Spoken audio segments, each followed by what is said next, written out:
கனி பெற்ற பிள்ளையாரை நாம் கண்டு தரிசிக்க வேண்டுமென்றால் செல்லக்கூடிய திருத்தலம்தான் வேலூர் மாவட்டத்திற்கு அருகிலே இருக்கின்ற திருவள்ளம் என்று அழைக்கப்படுகின்ற திருத்தலம் ஆகும்.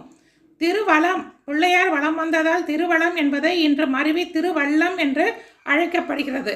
யார் உலகத்தை முதலில் சுற்றி வருகிறார்களோ அவர்களுக்கே கனி என்று தீர்ப்பு கூற முருகன் மயில் மீது ஏறி கிளம்பிவிட்டார்.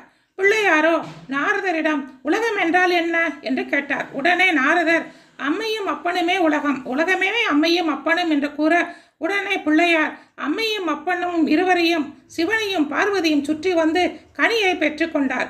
இங்குள்ள கற்பகிரகத்தில் இருக்கக்கூடிய நந்தி மேலும் கொடிமரத்தில் இருக்கக்கூடிய நந்தியும் சுவாமியை பார்க்காமல் கிழக்கு நோக்கி காஞ்சனகிரியை நோக்கி காவல் காத்து கொண்டு வருகிறார்கள். மிகவும் அற்புதமான திருத்தலம் திருவல்லம். சென்று சேவித்து பயன்பெறுவோம். ஓம் நம சிவாய.